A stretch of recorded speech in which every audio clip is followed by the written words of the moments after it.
Hi, welcome back to my YouTube channel. ಯಾವುದೇ ನನ್ನ YouTube ಚಾನಲ್ನ ನೋಡ್ತಾ ಇದ್ದೀರಾ, ಪ್ಲೀಸ್ ಸಬ್ಸ್ಕ್ರೈಬ್ ಮಾಡಿ, ಲೈಕ್ ಮಾಡಿ, ಶೇರ್ ಮಾಡಿ, ಕಮೆಂಟ್ ಮಾಡಿ.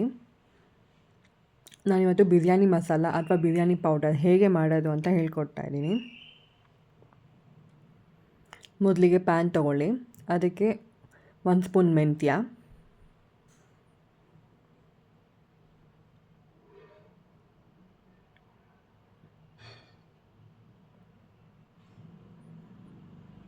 ಕಾಲು ಸ್ಪೂನ್ ಓಂ ಕಾಳು,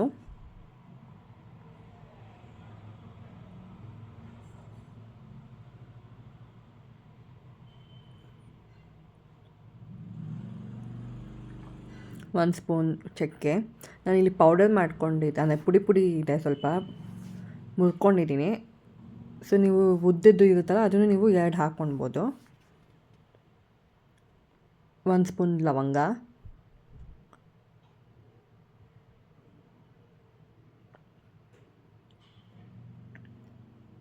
ಇದು ಶಾಹಿ ಜೀರಾ ಅಂತ ಬರುತ್ತೆ, ಅದು 1 ಸ್ಪೂನು, ಚಿಕ್ಕದಾಗಿರುತ್ತೆ ಜೀರಾ.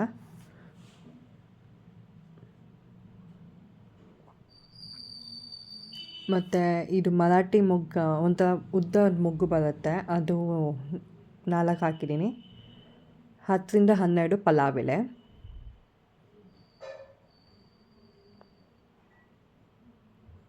ಒಂದು ಹಿಡಿ ಕಲ್ಲುವ ಹೂವು,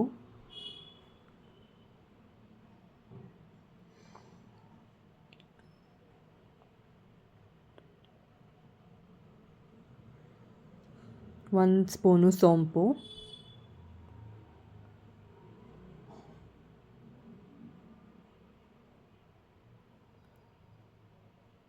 ಐದರಿಂದ 6 ಅನಾನಸ್ ಹೂವು ಅಥವಾ ಸ್ಟಾರ್ ಹೂವು ಅಂತಾರಲ್ವ, ಚಕ್ರ ಮೊಗ್ಗು, ಅದು 1 ಸ್ಪೂನ್ ಮೆಣಸು,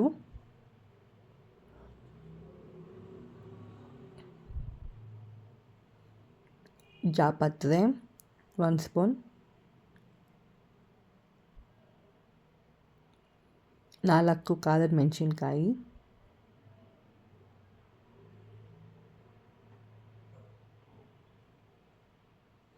5ರಿಂದ 6 ಗೋಡಂಬಿ,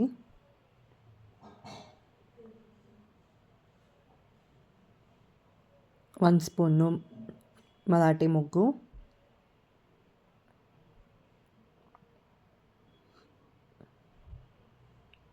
ಒಂದು ಜಾಕಾಯಿನ ಕುಟ್ಕೊಂಡು ತೊಗೊಂಡಿದ್ದೀನಿ, ಯಾಕಂದರೆ ಮಿಕ್ಸಿಲಿ ಹಾಕಬೇಕಲ್ವಾ.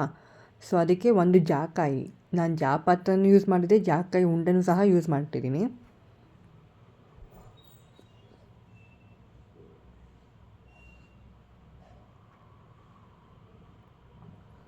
ಏಲಕ್ಕಿ 6ರಿಂದ 7, ಕಾಡೇಲಕ್ಕಿನೂ ಬರುತ್ತೆ, ಕಪ್ಪು ಏಲಕ್ಕಿ, ಅದನ್ನು ಸಹ ಯೂಸ್ ಮಾಡಿ, ಇದ್ರೆ ಯೂಸ್ ಮಾಡಿ, ಇಲ್ಲಾಂದರೆ ಓಕೆ. ನನ್ನ ಹತ್ರ ಧನಿಯಾ ಕಾಳಿಲ್ಲ, ಸೊ ಅದಕ್ಕೆ ನಾನು 1 ಸ್ಪೂನ್ ಧನಿಯಾ ಪೌಡರ್ನ ಹಾಕ್ಕೊತಿದ್ದೀನಿ. ಧನಿಯಾ ಕಾಳಿದ್ದರೆ 1 ಸ್ಪೂನ್ ಸಾಕು. 1 ಸ್ಪೂನ್ ಗಸಗಸೆ,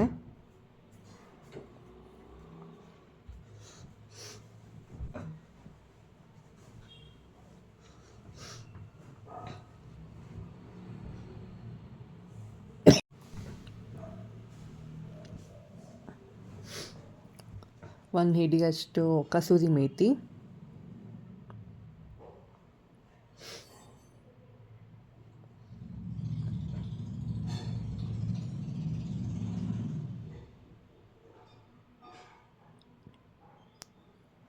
ಇಷ್ಟನ್ನು ಹಾಕಿ ಫ್ರೈ ಮಾಡ್ತಿದ್ದೀನಿ.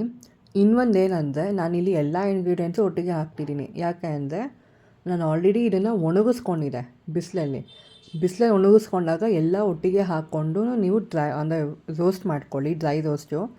ಒಣಗಿಸ್ಕೊಂಡಿಲ್ಲ ಅಂದರೆ ಸಪ್ರೇಟಾಗಿಯೇ ಹಾಕ್ಕೊಂಡು ಫ್ರೈ ಮಾಡ್ಕೊಳ್ಳಿ. ಯೂಶ್ವಲಿ ನಾನೆಲ್ಲನೂ ಒಣಗಿಸ್ಕೊಂಡೇ ಇರ್ತೇನೆ. ಸೊ ಅಂದರೆ ನಾಳೆ ಮಾಡ್ತೀನಿ ಅಂದರೆ 2 ಡೇಸ್ ಹಿಂದೆಯೇ ನಾನು ಒಣಗಿಸ್ಕೊಂಡಿರ್ತೇನೆ. ಅದಕ್ಕೆ ನಾನು ಎಲ್ಲ ಒಟ್ಟಿಗೆ ಹಾಕ್ಕೊಂಡು ಹುರ್ಕೊಳ್ಳೋದು.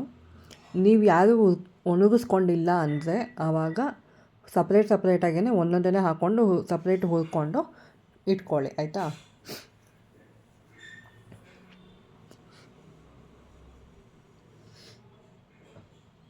ಸೊ ಸಣ್ಣ ಉರಿಯಲ್ಲಿ ಎಣ್ಣೆ ಏನೂ ಹಾಕದೆ ಡ್ರೈ ರೋಸ್ಟ್ ಮಾಡಬೇಕು ಎಲ್ಲನೂ. ಪ್ಲಸ್ ಬಿಸಿಲಲ್ಲಿ ಒಣಗಿಸ್ಕೊಂಡಿರ್ತೀವಲ್ಲ, ಸೊ ಜಾಸ್ತಿ ಹುರ್ಕೊಳ್ಳೋದೇನು ಬೇಡ, ಆಲ್ರೆಡಿ ಗದಿ ಗದಿ ಇರುತ್ತೆ. ಒಂದು 5 ನಿಮಿಷ ಅಥವಾ 5ರಿಂದ 10 ನಿಮಿಷ ಹುರ್ಕೊಂಡ್ರು ಸಾಕು.